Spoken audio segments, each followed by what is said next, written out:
Bon, alors les yeux, c'est ce qui permet de voir et d'être perçu, hein. Mais c'est aussi ce qui retient vraiment l'attention lorsqu'on regarde un portrait. C'est vraiment la pièce qui fait que, oh là là, on regarde, on se dit... C'est vraiment la chose qu'on regarde en premier dans un visage, et si ça c'est foiré, bon bah... Donc aujourd'hui, je vais vous montrer comment dessiner les yeux dans le style manga. Et on va aller du croquis à la phase de colorisation en passant par l'ombre et la lumière. Et vous allez voir, il y a beaucoup de choses à dire. Alors avant tout, bonjour à tous, je suis Sabra System, nom d'artiste évidemment, et avec le logiciel Keep Studio Paint, on va voir en revue les outils que j'utilise. Alors dans le manga et même dans la bande dessinée en général, il est question de toujours aller vers l'essentiel, d'afficher une émotion de manière assez claire, de montrer quelque chose sans trop se brouiller avec énormément de détails inutiles. Et c'est pour cette raison que dans le manga, les yeux sont dessinés de manière assez grande, grosse, pour afficher les émotions par les yeux. C'est-à-dire d'un simple regard, vous pouvez comprendre quel est l'état émotif du personnage. Puisque nous parlons de simplification, nous simplifions évidemment à partir du réel. Si je prends un œil réaliste et que je regarde l'ensemble des dessins faits par des artistes, par des mangaka ou autres, ces derniers ont souvent tendance à retirer certains éléments, comme par exemple ici au coin de l'œil, les paupières raccourcies voire quasi inexistantes, les cils, leur nombre réduit, les cils du bas simplifiés, les sourcils également simplifiés. Souvent c'est un simple trait assez fin, suggérant que ce soit des sourcils, et on veille à tout le temps garder l'iris assez gros. Gardant à l'esprit cette idée, nous avons les cils supérieurs, l'iris avec la pupille et les cils inférieurs. Et à partir de là, une infinité de déclinaisons est possible, suivant vos préférences, votre style ou que sais-je. Donc avant tout, lorsqu'on commence à dessiner un œil, il faut avoir en tête la forme générale de l'œil. Ce que j'appelle la forme générale de l'œil, ça peut être un triangle, un carré, un rond, une autre forme de triangle, un rectangle et ainsi de suite. Car à partir de ces formes pures, nous pouvons dessiner un œil et pour chaque forme, nous obtiendrons évidemment un œil différent. Avec le premier triangle, le cil supérieur, le rond de l'iris et le cil inférieur. Pareil ici, cil supérieur, le rond, cil inférieur. Cil supérieur, le rond, cil inférieur. Cil supérieur, le rond, cil inférieur. Cil supérieur... Bon, vous avez compris. Alors, suivant votre style et simplement l'aspect, l'apparence du personnage, vous allez choisir parmi différentes formes que vous allez ensuite le convertir en œil. Bon, allez, on recommence depuis le début. Tout d'abord, j'ai mon espace de travail avec un calque en mode normal juste ici. Je prends le crayon plus sombre ici. Je prends une couleur sombre et je me mets à faire mon croquis. Cils supérieur, inférieur et l'iris. L'iris, je l'ai fait légèrement ovale. Et la petite paupière juste ici. Et je peux déjà dessiner plus ou moins les sourcils juste au-dessus. Voilà. Une fois satisfait du croquis, on passe à la colo. Les aplats de couleurs. Je crée un calque juste en dessous du calque croquis. Donc, je peux même le nommer, hein. Croquis. Et ici, je peux mettre couleur. Voilà. Donc, toujours le calque en mode normal. Je prends la couleur de la peau, donc qui se situe plus ou moins ici, couleur beige. Peau standard, hein. Après, vous pouvez très bien utiliser autre chose, du noir, du bleu, tout dépend du personnage que vous voulez dessiner. Et là, je dessine mon aplat de couleur. On a la peau. Ensuite, je prends du blanc pour dessiner le blanc des yeux. Et ensuite, la couleur de l'iris qui sera...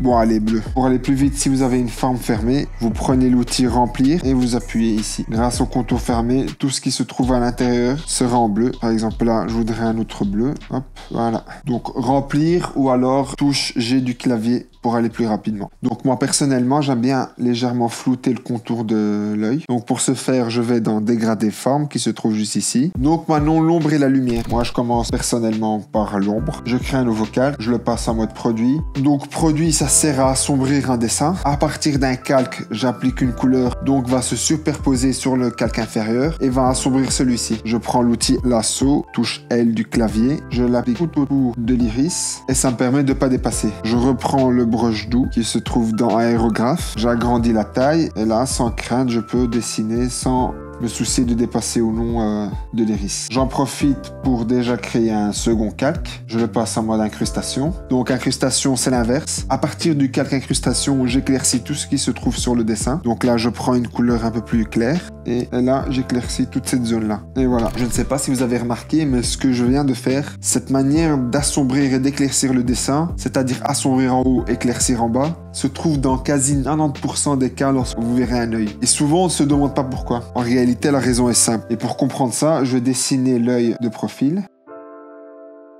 Alors, ce qui se passe, c'est que Nous avons la lumière qui vient vers le haut, qui est le soleil. Alors il existe plusieurs sources de lumière, mais principalement en milieu extérieur, la source lumineuse principale provient du soleil. Donc puisque les rayons lumineux viennent d'au-dessus, une ombre se forme juste ici, car cette ombre est la projection du sourcil qui se trouve juste ici. Et c'est pour cette raison que souvent la partie supérieure est dans l'ombre, parce que celle-ci est cachée par la paupière supérieure qui projette son ombre vers celle-ci. Suivant cette logique-là, nous retrouvons également de l'ombre ici. Et enfin, nous rajoutons une deuxième source de lumière qui est juste ici, qui se traduit par un point blanc. Ça peut provenir des phares d'une voiture, d'une enseigne, etc. Donc cette forme-là peut être rond, carré, enfin comme vous voulez. L'œil est aussi un espèce de miroir, tout peut se refléter là-dedans. Pour que ce soit clair, à titre de comparaison, je peux prendre le cas d'une bille. Ici, une zone assez blanche, un côté sombre et plusieurs nuances de couleurs qui vont du bleu vers le jaune en passant par le mauve. Imaginons par exemple que j'ai un plafond blanc ou un ciel blanc qui se reflète sur les yeux. Alors je crée un nouveau calque. Je prends l'outil lasso pour pas déborder sur le cil. J'applique du blanc. Puisque je suis sur un nouveau calque, je peux jouer sur l'opacité. En cours de route, je peux me dire, ah ouais non, j'aime pas vraiment la couleur bleue. Je crée un nouveau calque, je le passe en mode teinte tout en bas de la liste qui vient de s'afficher. Et je prends la couleur par exemple rouge, je l'applique et hop, mon œil est devenu rouge. Je veux du vert, hop, je veux du rose, hop, et ainsi de suite. Donc en fait, c'est un outil qui permet simplement de vite changer la couleur sans trop se casser la tête, tout en préservant les valeurs qui sont déjà présentes sur le dessin. L'ombre et la lumière ne se trouvent pas vraiment altérées. Et donc jusqu'à présent, à chaque fois que j'avance dans une étape, je crée un calque et ça me permet simplement de revenir en arrière si jamais ça ne plaît pas. Oh bah voilà, j'ai fini. À une prochaine fois. Ouais, non, en fait, on n'a pas encore fini. C'est là où ça devient compliqué. Et je vais vous expliquer pourquoi. On va prendre un visage que j'ai dessiné au préalable pour ce tutoriel, qui est juste ici, là. Et on va intégrer les yeux. Je me débarrasse un petit peu de tout ce qui est autour de l'œil. Je prends l'outil lasso, je sélectionne les yeux. Et au lieu d'appuyer ici, bon, là, j'ai perdu l'œil. Je vais plutôt appuyer ici.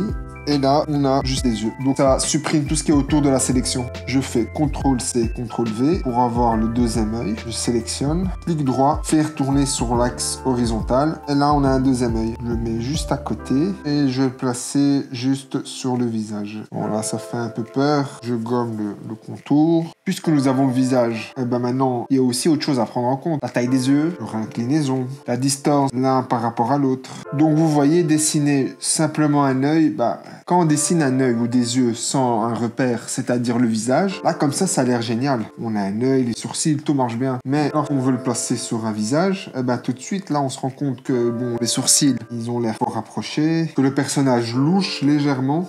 J'ai l'impression que ses yeux vont de à gauche et à droite. Lorsqu'on dessine un portrait, il faut s'habituer de faire tout en même temps. C'est-à-dire que vous dessinez le visage, mais en même temps, vous esquissez déjà les yeux. Parce que selon la manière dont vous avez agencé les choses, eh bien, vous pourrez avoir un ensemble harmonieux. Parce que là, j'ai dessiné déjà les yeux et ensuite, je les intègre dans le portrait. Là, on se rend compte qu'il y a de légers soucis.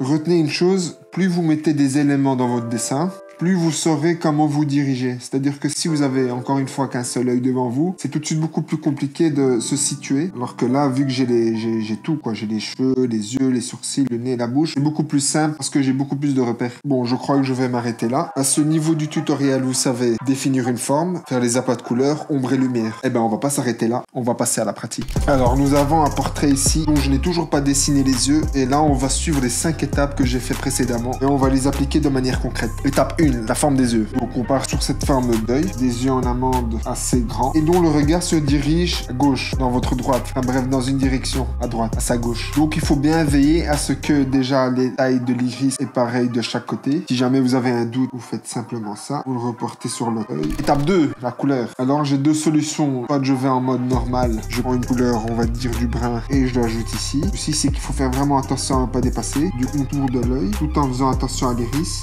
Ou alors, deuxième solution, vous le passez en mode produit. Vous pouvez très bien dessiner par-dessus, il n'y a aucun souci. En même temps, dans un autre cadre, je dessine le blanc des yeux. Alors, un œil est dans la lumière et l'autre est dans l'ombre. Donc, si je dessine le blanc des yeux, d'un côté, il sera assez blanc, et de l'autre, il sera légèrement plus gris. Et de nouveau, faire bien attention que nous avons la même distance des blancs des yeux d'un côté que de l'autre. Sinon, on aura l'impression que le personnage a un léger strobisme. Étape 3, l'ombre. J'ouvre un nouveau cadre, je le passe en mode produit pour assombrir. Je prends une couleur grise, je le passe passe juste en dessous des sourcils, dans la partie supérieure de l'œil. Là, on voit tout de suite qu'il y a un peu plus de profondeur. Étape 4, la lumière. Donc je crée un cadre, je le passe en mode incrustation. Je prends une couleur claire et j'ajoute juste par-dessus les yeux. Et enfin, l'étape 5, puisque la lumière vient d'un seul côté, c'est-à-dire du côté droit, la lumière principale assez forte viendra évidemment par la droite, du côté droit des yeux. Mais rien ne nous empêche d'ajouter une autre source de lumière, on va dire secondaire. Et là, je peux même prendre une couleur bleue et l'ajouter ici légèrement. Pourquoi légèrement? Simplement parce que c'est une source de lumière secondaire et j'ai décidé qu'elle n'était pas aussi forte que la source de lumière principale. Voilà, on arrive à la fin de ce tuto. J'espère que le résultat vous a plu et j'espère surtout que vous avez bien compris comment faire pour dessiner des yeux en général dans le style manga. Encore une fois, il y a une infinité de possibilités de dessiner les yeux. Tout dépend de votre style et aussi du contexte dans lequel se trouve votre personnage, comme le prouve ce dessin. Allez, à la prochaine et je vous souhaite un bon dessin.